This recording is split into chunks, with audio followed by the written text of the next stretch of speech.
하는 제목으로 하나님의 말씀을 대언해 드립니다. 어느 시골 마을에 비가 오랫동안 오지 않게 되자 그 마을에 기근이 들게 됩니다. 그러다 보니까 농촌 교회다 보니 농촌의 삶을 얼마나 힘들게 사는지를 잘 아니까 위에서 기도회를 하기로 결정을 합니다.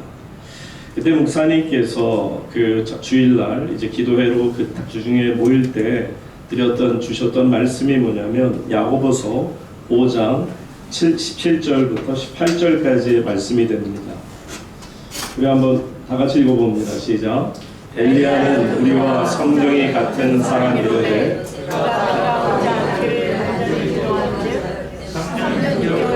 땅에 비가 오지 아니하고 다시 기도하니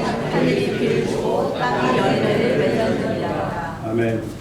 이 말씀을 목사님께서 대언하면서 온 성도들에게 우리도 엘리야와 같은 사람이고 또 그만큼 믿음을 가지면 우리도 기도할 때 3년 6개월 동안 비가 오지 않았으나 3년 6개월 만에 비가 내리는 것처럼 우리도 비를 내리게 할 수 있습니다. 이 믿음을 가지고 설교를 하신 거예요. 그런데 성도님들이 얼마나 착합니까? 이 목사님의 말씀에 모두 순종해서 정말 거의 대부분이 빠짐없이 기도회에 참여하게 됩니다. 근데 참여하는 이제 성도님들을 한번 보는 가운데 어린 그 주일학교 학생 여자 아이가 우산을 들고 온 것을 볼 때 마음이 흐뭇했습니다. 왜냐하면 그래 믿음이 있어서 그렇게 갖고 왔구나. 그러면서도 그 어린 소녀에게 묻습니다. 왜 우산을 갖고 왔니? 그랬더니 그 말에 목사님이 상당히 큰 도전과 충격을 받습니다. 어린애가 한 말이 우리가 이 기도에 하면 즉시로 하나님께서 비를 주심을 믿습니다. 그 말을 듣는 순간 목사님은 물론 우리가 기도하면 하나님이 우리의 기도를 들으시고 언젠가는 비를 적절할 때 내려주시겠지 하는 믿음 정도는 목사님이나 모든 성도들이 다 갖고 있습니다. 그런데 이 어린아이처럼 기도에 하면 그 즉시로 하나님이 주실 수도 있다 하는 이런 믿음도 있구나. 거기에 참으로 목사님이 부끄러움을 느꼈다라는 것입니다. 여러분 오늘날도 기적이 일어날까요? 여러분이 생각할 때에도 기적이라는 게 과연 있을까 하는 것입니다. 기적은 오늘날에도 반드시 일어납니다. 왜냐하면 기적이라고 하는 것은 하나님께 있어서 결코 어려운 일이 아니고요. 자연을 만드신 하나님이 초자연적인 역사를 하시는 일은 당연한 일일 것을 우리가 믿습니다. 제가 시드니에서 목회를 할 때 시드니 온누리 교회에서 이 목회를 하는데 한 번은 급한 전화를 받게 되었습니다. 왜냐하면 이제 산모가 아이를 낳아야 하는데 38시간 동안 진통을 했는데도 아기가 아직 못 나온다는 거예요. 그런데도 이 산모가 얼마나 고집스러웠냐면 그래도 자기는 자연 분만을 해야겠다는 거예요. 그래서 자연 분만을 해야 되니 끝까지 자기는 힘들어도 인내하겠다. 그런 순간 어느 정도 시간이 지나다 보니까 의사가 그 판단할 때 이분은 도무지 더 기다렸다가는 산모도 아기도 위험할 수 있다 판단해서 강력하게 지금 수술을 해야만 한다. 더 늦으면 위험하다. 라는 말까지 하게 되니까 그래서 이 산모가 하는 말이 그럼 우리 목사님 와서 기도받고 하겠다. 그리고 저한테 전화가 온 거예요.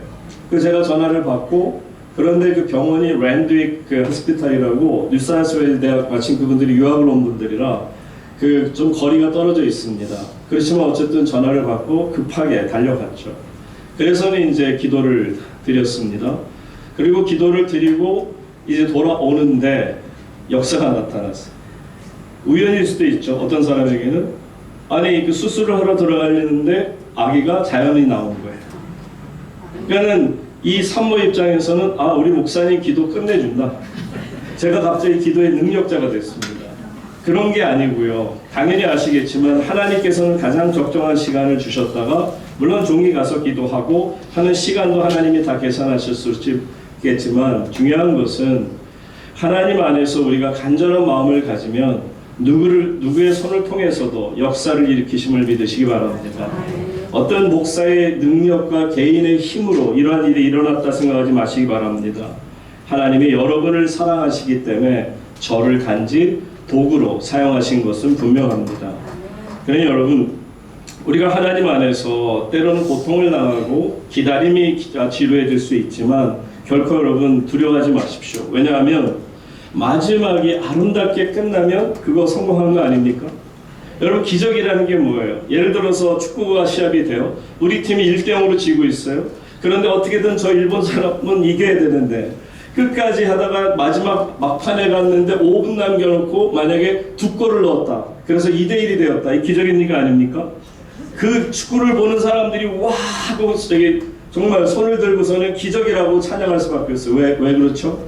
다른 거 아닙니다. 끝이 좋으니까. 여러분 기적은 끝이 좋은 겁니다. 여러분의 모든 삶에 하나님께서 끝이 마무리가 아름다운 기적을 베푸시기를 주의 이름으로 축복합니다. 그러니까 여러분들 우리가 이 기적을 바라지 않을 수가 없습니다. 우리의 삶에 보면 기적이 있어야 우리가 마지막 순간에 웃을 수 있기 때문이죠. 자, 오늘 우리는 두 가지의 기적 이야기를 우리가 성경을 통해서 들여다보고자 합니다. 여러분 기적이라고 하는 것은 참 좋은 것 같아요. 영어로 표현하면 miracle인데 이 정확한 뜻은 awesome 내지는 정말 하나님 앞에서 wonderful 하는 우리가 상상할 수 없는 경이로운 일들이 그런 놀라운 역사가 바로 기적이라는 것을 우리가 알 수 있는데 여러분 이런 기적들이 내 삶에 나타날 때마다 우리는 하나님을 찬양하지 않을 수가 없죠. 그 기적이란 도대체 무엇일까에 대해서 그 영국의 신학자인 C.S. 루이스가 이렇게 말합니다. 초자연적인 능력이 자연의 질서에 개입하는 사건이 바로 기적이다. 그러니까 초자연적인 하나님의 능력이 우리의 개인적인 삶에 우리의 공동체적인 삶 속에 자연의 질서 속에 개입해서 초자연적인 역사를 일으켜준다는 것 아니겠습니까?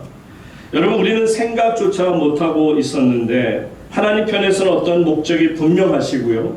어떤 뜻이 계시기 때문에 우리에게 다가오셔서 우리에게 하나님 자신을 드러내는 사건이 바로 기적이라는 것입니다.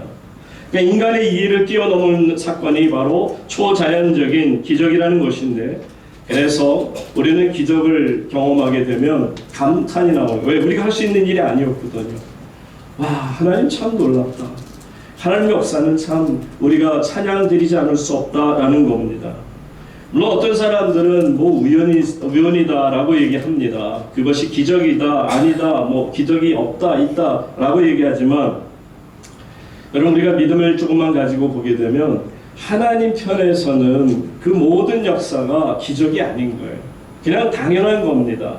아무것도 없는 상황에서 천지를 창조하신 하나님께 여러분 어떤 특별한 기적이 힘든 일이 있을까요?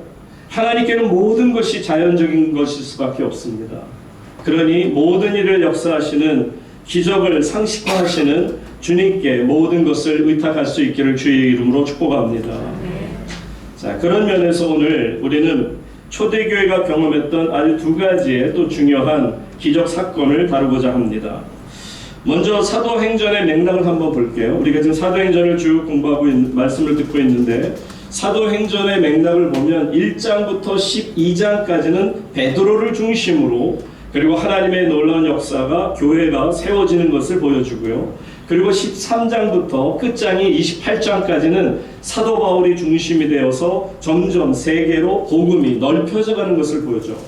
그런데 이 1장부터 12장 가운데 베드로가 중심이 된 초대교회 역사 속에 중간에 우리가 지지난주에 보신 것처럼 갑자기 집어넣은 중간에 삽입이 된 게 있어요. 그게 뭐냐면 빌립 집사의 이야기입니다. 에티오피아 내시를 만나는 일이 갑자기 8장 26절로 40절에 집어넣어졌고요. 그리고 우리가 지난주에 보았던 것처럼 9장 1절로부터 그리고 또한 31절까지는 사울이 주님을 만남으로 회심하는 장면이 나와요. 그러면 왜 1장부터 12장까지 베드로의 이야기가 쭉 나가다가 갑자기 중간에서 빌립 집사의 이야기가 나오고 그리고 또한 누구죠? 죄송합니다. 갑자기 지금 이름이 잊어버렸어요. 사울, 죄송해요. 지난주 공부했던 우리 사울의 이야기가 지금 중간에 삽입이 되는 것을 볼 수가 있죠. 왜 이렇게 성경에서는 갑자기 이 사도행전을 쓴 저자가 누가라는 이분이 왜 이것을 꼭 구태여 집어넣었을까를 생각해 보면 여러분 다른 거 아닙니다. 공통점이 있어요. 그것이 빌립 집사든 사울이든 그리고 베드로이든 모두 이방인들 사역을 시작했다는 거예요. 이방인들에게 복음을 전했다는 거예요. 그런데 여러분, 이게 유대인들에게는 도무지 받아들일 수 없는 겁니다. 왜요? 자신들에게 주신 하나님의 복인데, 놀라운 복음인데 이것이 어떻게 이방인들에게 나아갈 수가 있는 거냐, 그 생각에 갇혀 지내던 사람들입니다. 한마디로 유대인들은 문화적으로, 전통적으로, 역사적으로 아무리 생각해도 복음이 이방인들에게 다가가는 것은 불가능한 일이라는 생각에 사로잡혀 있었습니다. 그런데 여러분, 이런 생각에 사로잡혀 있다 보니까 빌립도 그랬고 사울도 그랬고 베드로도 그랬고, 그들의 생각은 도무지 하나님 안에서 자신들을 통해 이런 역사가 일어날 것을 생각지도 못했다라는 겁니다. 자, 그래서 오늘 우리가 다시 돌아가서 이 베드로의 이야기로 돌아가서 봅니다. 이제 저자 누가는 중간에 빌립 집사와 사울의 이야기를 놓고 다시 이제 베드로의 이야기로 돌아옵니다. 오늘 본문이죠. 32절 다 같이 함께 본문 말씀 읽습니다. 시작. 그때 베드로와 사울로 도망하다가 베다에 사는 성도들에게도 내려갔다. 자, 우리가 아는 것처럼 베드로와 요한이 사마리아에서 놀라운 하나님의 그 폭발적인 회심의 역사가 있다라는 것을 알고 그것으로 쫓아가서 그곳에서 안수기도 할 때 성령이 임하시는 사건이 있고요. 그리고 놀랍게도 성령의 역사 속에 그들이 방언도 하고 하나님 앞에 온전히 사로잡히는 것을 봅니다. 자, 그것을 보며 하나님께 찬양드리고 다시 이제 발걸음을 예루살렘으로 이제 본거지로 돌아오게 되는데, 그 과정에 그냥 바로 직선으로 오질 않고 돌아다니면서 사마리아 여러 지방을 다니기도 했고요. 또 유다 지방 여러 곳을 다니는 가운데 지금은 어디에 갔다고요? 루따라는 곳에 이제 내려갔는데, 거기에 그 성도들에게 신방을 가는 겁니다. 중간에 오는 길에 우리가 그냥 바로 예루살렘으로 가지 말고 우리가 하나님 앞에서 사마리아로부터 은혜를 받고 또 여러 곳으로 이제 핍박으로 인해서 흩어진 디아스포라된 그 성도들을 될 수 있으면 한 사람 한 사람 만나서 격려하고 축복해주고, 말하자면 신방이죠. 그래서 이제 내려오는 길에 여러 곳을 들리면서 루따라는 곳에 성도들을 만나기 위해서 들리게 됩니다. 자, 그곳에서도 하나님의 놀라운 역사가 일어나고 있는데, 바로 이곳에서는 어떤 기적이 일어나는지 한번 보세요. 바로 그곳에서는 어떤 사람이 있었느냐? 33절 말씀 다 같이 봅니다. 다 같이 읽습니다. 시작. 거기서 애니아라 하는 사람을 만나매 그는 중풍병으로 침상에 누운 지 8해라. 자, 첫 번째 두 가지 기적 중에 첫 번째 기적인 이 루따에서 애니아라는 사람을 중풍병 걸린 지 8년입니다. 여러분, 그 당시에 얼마나 힘들었을까요? 의학시설도 제대로 없고 병원시설도 없는 그곳에서 집에서 침상에 8년을 누워 있어야만 했던 곳입니다. 아무것도 하지 못했죠. 이 애니아라는 분은 남성입니다. 이름은 여성같이 들리지만 어쨌든 이 남성분이 8년 동안을 아무것도 못하고 병성에 누워 있었다라면 이분은 누군가의 도움을 받아야만 하루하루 먹고 살 수가 있는 그런 형편에 있었겠죠. 그러니 그 당시 멀쩡한 사람도 하루 세 끼 못 먹습니다. 그냥 보통 일반 사람들이 두 끼를 먹고요. 그리고 가난한 사람들은 한 끼밖에 먹지 못했어요. 그러니 이분이야말로 정말 하루에 한 끼 정도 간신히 먹어가며 침상에서 버티려고 했을 때 얼마나 힘들었을까를 보게 되는데, 베드로가 놀랍게도 이 중풍병자 8년 동안 침상에서 일어나지 못하는 애니아를 만나게 되는데 뭐라 하는지 보세요. 34절 말씀 가서 보십니다. 놀라운 기적의 역사가 나타나죠. 다 같이 읽습니다. 시작. 베드로가 이르되 애니아야 예수 그리스도께서 너를 낫게 하시니 일어나 자기를 도청하는데 곧 일어나니. 이 말씀에 보세요. 너무 기가 막힌 말씀이 나오고 있습니다. 우리가 연약한 성도들을 돌보다 보면 기적이 필요할 때가 있죠. 하나님이 그때마다 필요에 따라 능력을 주시고 기적을 우리에게 경험하도록 하십니다.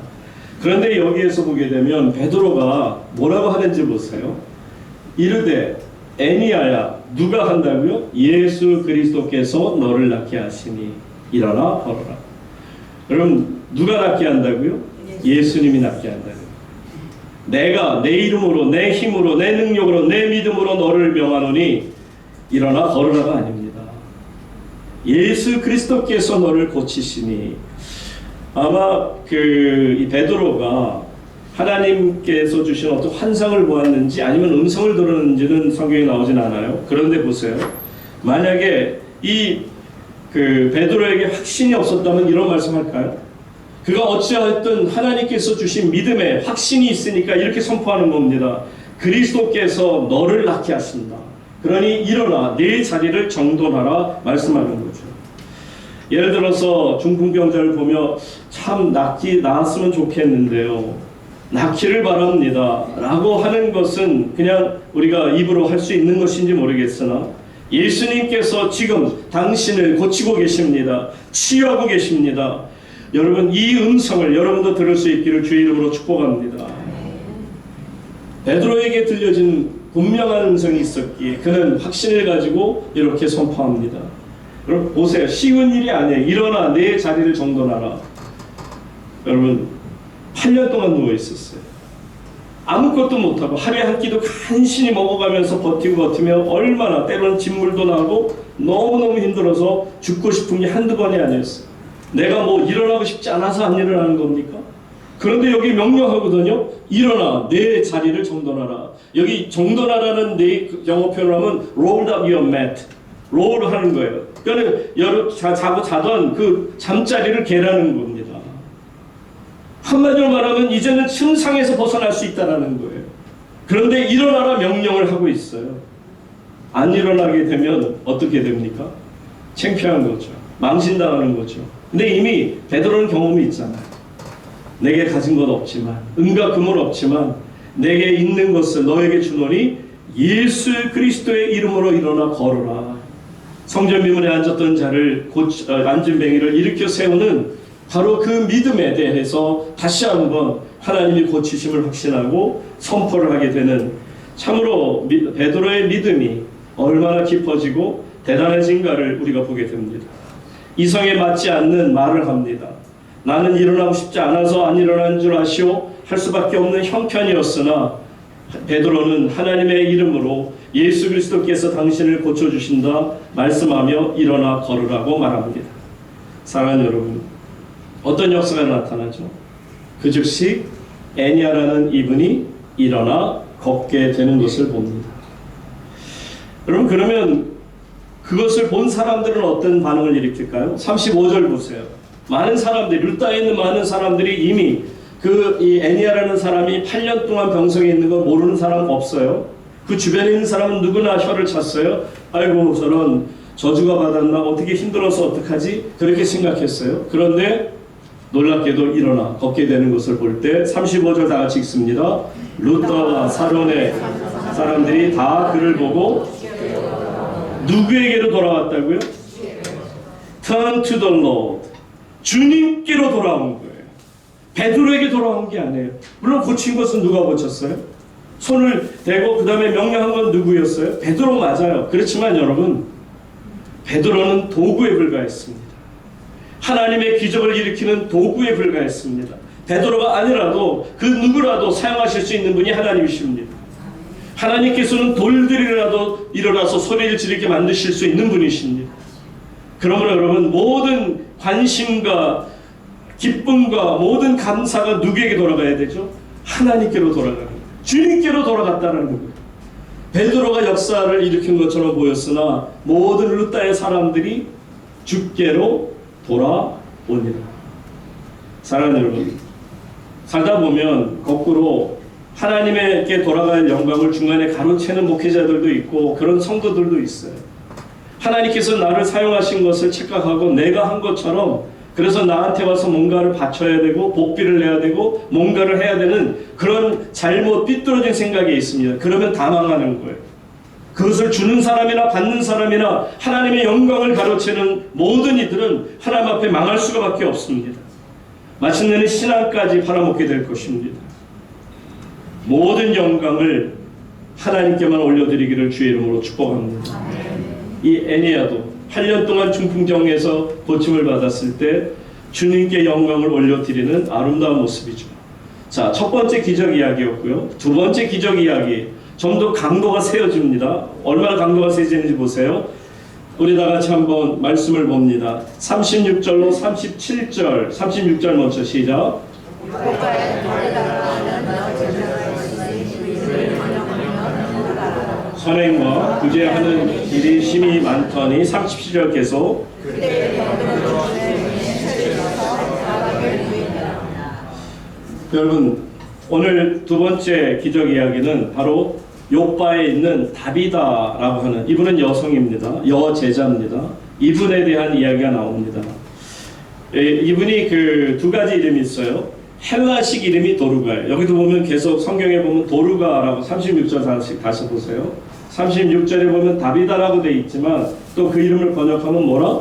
도르가라. 도르가는 헬라식, 그 당시 헬라 문화가 있었을 때 헬라식 이름이고요.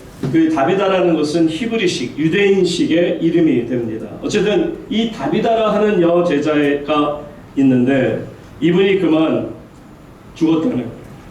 그런데 이분이 살고 있던 동네가 어떤 데인 줄 아세요? 욥바라는 겁니다. 여러분, 욥바가 어떤 도시냐면 그 우리 박정인 원사님 아드님이 지금 외교관으로 나가 있는 바로 텔아비브가 욥바예요. 그리고 이 욥바가 유명한 것이 있죠. 여러분 잘 아는 것처럼 요나가 주님의 명령을 어기고 어디로 갔어요? 바로 욥바로 가는 배를 탔잖아요. 바로 그 욥바입니다. 욥바는 항구 도시예요. 그리고 이 지역적으로 한번 살펴볼게요. 왜냐하면 여러분들이 지도를 머릿속에 갖고 있어야 설교가 좀 지도를 준비하기 잘못해야 이 말씀이 좀 더 들려줄 수 있어요. 자, 여기가 예루살렘에 여러분이 있으니까 여러분 쪽으로 서쪽으로 할게요. 저는 동쪽이지만 자, 여기 예루살렘이 있어요. 거기에서 한 40km 정도 가면 루따가 있어요. 루따에서 한 10km 정도만 가면 어디가 있어요? 욥바가 있는 거예요. 그러니까 예루살렘에서 이 욥바까지는 50km예요. 예루살렘은 인랜드입니다. 내지에 있어요. 그런데 내륙에 있지만 이 욥바는 아주 항구 도시니까 항구 바닷가에 있는 도시라 하는 겁니다. 바로 그 욥바라는 곳에 있는 다비다라는 분이 계신데 이분이 얼마나 유명하냐면 선행과 구제하는 일이 심히 많았다. 얼마나 대단히 많은 사람들을 섬겼으면 이 여인에게 대해서 선행과 구제가 그냥 많은 게 아니라 심히 많았다라고 말할 정도로 대단한 칭찬을 받습니다. 여러분, 보통 우리가 선행과 구제를 하고 싶은 마음은 있을런지 모르지만 우리가 그것에 대해서 첫째 마음에 어떤 그 메마름이 있어요. 그러다 보니까 제대로 하나님 앞에서 우리가 선행과 구제를 베풀지 못하죠. 예를 들면 내가 내 생활을 수준을 지키기 위해서 또 내 편리를 추구하기 위해서 내 성공을 위해서 하다 보니까 다른 정말 주변에 어려움을 당한 이웃들에게 내가 선뜻 손을 펴서 선행과 구제를 하는 일이 결코 쉬운 일이 아니라는 겁니다. 여러분, 이 다비다라는 여인이 얼마나 선행과 구제가 정말 아름답고 모든 사람들에게 감동을 주었는지를 한번 보실까요? 여러분도 보시겠지만 그 마지막 37절 말씀 보세요. 그때 병들어 죽음에 시체를 씻어 어디에 누웠더라? 다락에 누웠. 이게 무슨 얘기일까요? 왜 시체를 씻는 일은 그것은 유대인들의 법으로 따지면 예를 들어 누가 돌아가시면 그러니까 예수님 몸을 닦지 못해서 그래서 향유를 통해서 예수님 몸을 닦기 위해서 부활하신 그날 달려간 거 아닙니까? 왜냐하면 돌아가실 때는 안식일이 막 이제 시작이 되기 때문에 무덤 문을 꽝 닫아서 예수님이 그냥 피투성이 된 상태에서 돌무덤에 갇혔기 때문에 그것을 닦아내려고 했던 것처럼 이제 이 유대인들은 풍습이 돌무덤에 두고요. 그 전에 먼저 온몸을, 저도 제 친구가 죽었을 때 그 염을 싼 적이 있습니다. 정말 온몸을 알코올로 다 닦아내고 구멍을 다 막고 하던 제가 염을 직접 한번 싸면서 이게 굉장히 어려운 일이라는 걸 아는데 어쨌든 깨끗하게 이 여인의 시체를 씻었어요. 근데 돌무덤에 넣는 게 맞잖아요. 그래서 어디에 넣었다고요? 다락에 누입니다. 다락에 누이는 정도가 아니고요. 자, 그러면 왜 다락에 누웠을까를 한번 생각해 보세요. 여러분, 이 여인이 얼마나 사람들에게 감동을 주었는지 사람들이 이 여인을 떠나보낼 수가 없는 거예요. 자, 38절, 39절 보세요. 거기에 대한 왜 다락에 들어갔는지를 우리가 알게 되죠. 루따가 욥바에서 가까운 줄. 아까 말씀드렸어요. 예루살렘 루따까지는 40km, 루따에서 요바까지는 10km, 가까운 거리입니다. 가까운 곳에 있는 것을 알죠. 근데 그냥 가까운 데 있는 것 정도가 아니고 지금 누구를 일으켜 세웠어요? 애니아라고 8년 된 중풍병자를 세웠다는 소식이 그곳까지 전해진 것입니다. 그러니까는 이분들이 그 베드로 사도가 우리에게 와서 이 도르가 이 다비다를 살려주었으면 좋겠다 하는 마음으로 사람들에게 제자들을 보냅니다. 자, 그런데 베드로가 거기 있음을 듣고 두 사람을 보내 지체 말고 와달라고 간청하는데 38절 계속 보세요. 38절. 죄송 39절입니다. 다시 다 같이 읽습니다. 시작. 베드로가 일어나 그들과 함께 가서 이르매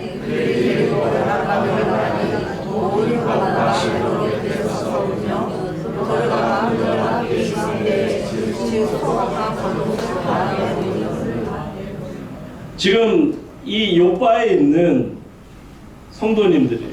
요바에 있는 분들이에요. 근데 그분들이 주로 누구냐면 과부들이에요. 모든 과부들. 그러니까 이 다비다라는 분이, 도르가라는 이 여인이 특별히 누구에게 관심을 갖고 섬겼냐면 선행과 구제를 이 과부들에게 최선을 다해서 섬겼던 겁니다. 그러다 보니까 이 과부들이 슬픔에 빠져서 이 다비다의 죽음의 시체를 깨끗이 닦아내고 그리고도 무덤에 갇힐 수가 없고 소망을 가지고 달하게 넣었던 것입니다.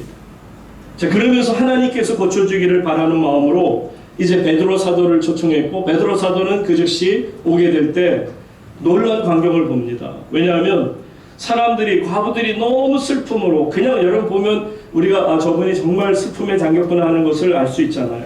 베드로 입장에서도 와 모든 과부들이 너무 큰 상실감에 어찌할 바를 모릅니다. 마치 정말 어린 자녀가 엄마를 잃어버린 것 같은 그런 심정으로 발을 동동 구르는 그 모습을 볼 때 베드로는 감동한 거예요. 와, 얼마나 대단한 영향력을, 선한 영향력을 미쳤으면 저렇게까지 할까. 여러분 그 당시 과부는요 모든 삶에 있어서 최악의 환경입니다. 돈도 없죠. 아무 남편도 없죠.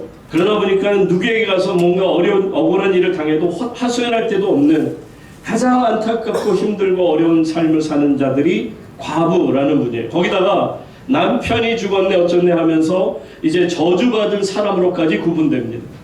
그러니 사회적으로도 종교적으로도 모든 면에서 사람들로부터 환영받지 못하는 삶을 사는 것이 얼마나 안타깝습니까? 그러다 보니까는 정말 돈 한 푼 없고 하루에 한 끼 먹기도 힘든 그들에게 선행을 베푼 거예요. 그들을 구제한 겁니다. 여러분 그럴 때는 이 과부들이 뭐 하는 거 보세요.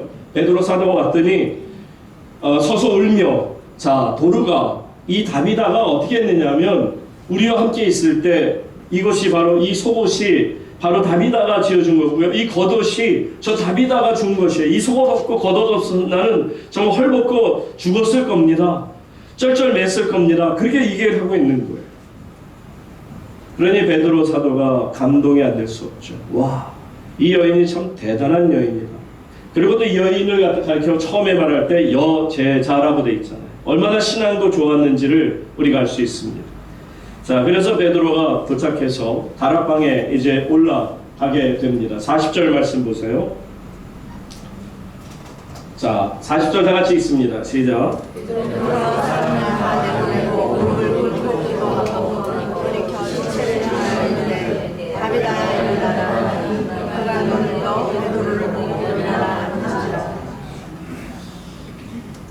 여러분, 여러분이 만약에 이제 돌아가시게 될 때가 오잖아요. 그렇죠? 저도 그렇고 여러분도 그렇고 하나님께서 오라 하면 가야죠. 뭐 나이가 있으시든 없으시든 마찬가지로 언제든지 우리는 하나님이 오라 하면 갈 수밖에 없는 사람들입니다. 그렇다면 여러분들이 장례가 있게 될 때, 여러분 제자 최승일 목사의 장례가 있게 될 때 여러분들 얼마나 사람들이 와서 울어줄까를 생각해 보세요. 물론 우는 분들이 있긴 할 겁니다. 여러분은 어떠시겠어요? 여러분에게도 우는 분들이 당연히 있겠지만 과연 얼마나 많은 분들이 여러분을 안타까워하며 고인을 추모하듯이 하나님 앞에 눈물로 호소하고 기도할 수 있을까? 그래서 저는 사람은 죽어보면 그 사람의 진정한 평가가 나온다 그렇게 생각합니다. 이처럼 도르가는 모든 과부들로부터 최상의 존경을 받고 사랑을 받고 지지를 받았던 그런 귀한 분인데, 이분이 이제 죽어서 시체를 닦여 그리고 바닥에 누워 있습니다. 근데 주의 종이 이제 사람들을 다 내보내고요, 그리고는 무릎을 꿇고 기도를 하기 시작합니다. 정말 시체가 눈앞에 있어요. 그런데 이 시체를 눈앞에 두고 하나님 앞에서 기도를 하기 시작합니다. 근데 여기서도 보시지만 놀랍게도 뭐라고 말씀하세요? 기도를 하고 나더니, 그러니까 기도를 통해 이 베드로가 하나님께 분명한 확답을 받은 거죠. 그러니까 기도를 하다가 이제 돌이켜서 시체를 향하여 이르되 뭐라고요? 다 같이 읽습니다. 다비다야 일어나라. 다비다 쿰 합니다. 다비다 쿰. 여러분 어디서 많이 듣던 말 아니에요? 달리다 쿰 들어보셨죠, 그죠? 달리다 쿰, 다비다 쿰, 뭐가 다를까? 여러분 달리다라는 것은 정확히 탈리타라고 하는 이 단어는 little girl, a little girl의 작은 소녀라는 뜻이에요. 쿰, 이것은 명령어입니다. 일어나, get up 하는 거예요. 일어나 하는 거죠. 명령하는 거예요. 누구에게 명령해요? 작은 소녀에게 명령해요. 어떤 일이 일어났습니까? 해당장 야이로의 딸이 죽었을 때 예수님께서 그가 절망 가운데 있는 것을, 빠진 것을 보고 그 사람에 대해서 위로하지 않습니까? 이제 이것은 작은 것이니 두려워하지 말라, 믿음을 가지라 라고 말씀하세요. 그리고는 이제 소망이 없는 죽음의 상태에 있는 이 작은 소녀에게, 야이로 해당장의 딸에게 갑니다. 그리고는 예수님께서 놀랍게도 달리다 쿰 합니다. 소녀야 일어나라, 작은 소녀 일어나라 하는 순간에 어떤 역사가 일어납니까? 그때 놀랍게도 이 작은 소녀가 죽음에서 깨어나 하나님 앞에서 부활로 보여지는 거죠. 깨어 일어나게 됩니다. 절망감에 사로잡혔던 해당장 야이로가 그것을 보며 얼마나 충격을 받았을까? 하나님의 살아계심의 역사를 예수 그리스도의 손길을 통해 이루어지는 것을 보게 됩니다. 사랑하는 우물교회 성도님 여러분, 우리는 지금까지 살아오는 동안 우리의 생애의 발걸음을 돌아볼 때 정말 빛의 모든 삶을 잃어버리고요, 어둠만이 내 주변을 가득 채우고 있다라는 그런 생각 속에 두려워 떨 때가 있었습니다. 그런데 그때 주님의 음성이 달리다 쿰 하는 주님의 음성을 듣게 될 때 우리는 놀랍게도 그 죽음을 이기고 그 슬픔과 절망을 이기고 일어날 수 있음을 우리가 경험하지 않습니까?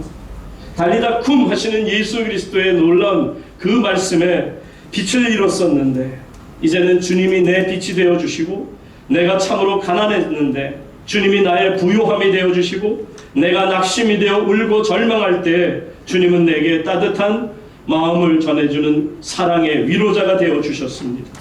캄캄한 인생길을 홀로 간다 생각하고 너무나도 두렵고 고독하고 외로워서 눈물로 밤을 새며 정말 힘들어할 때 내 영혼을 향해서 주님께서 따뜻한 음성으로 달리다 쿰, 일어나라, 작은 소녀야 하는 음성이 들려지죠.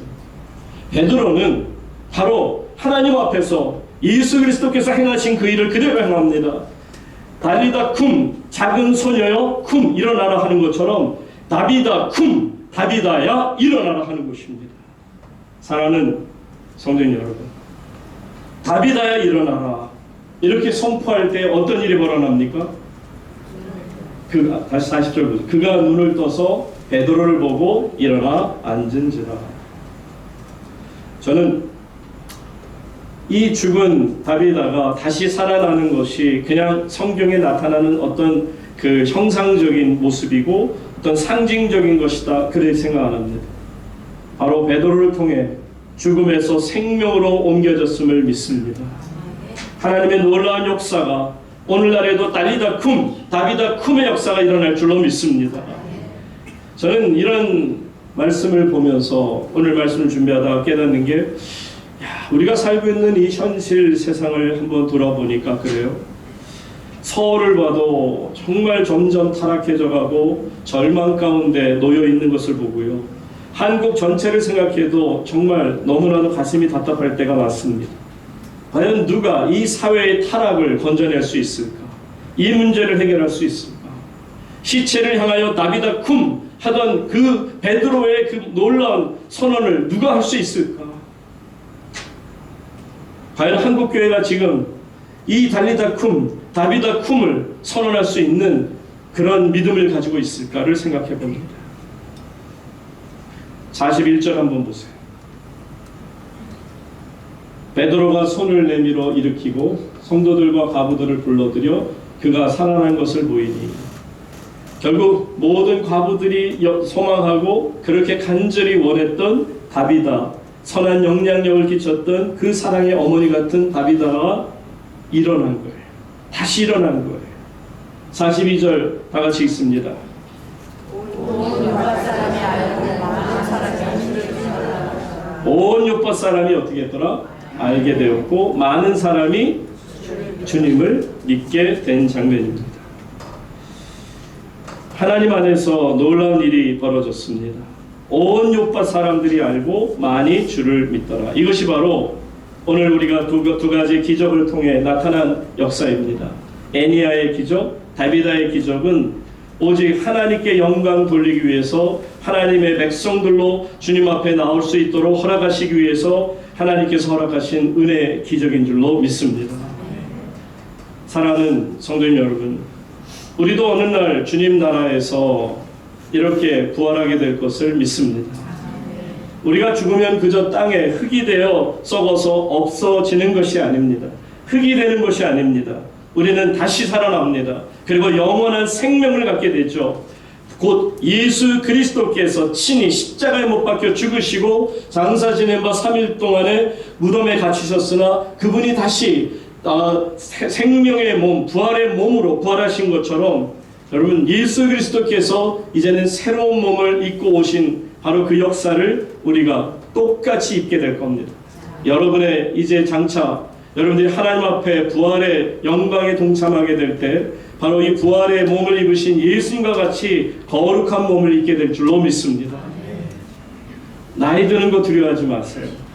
그러다가 죽는 거 두려워하지 마세요.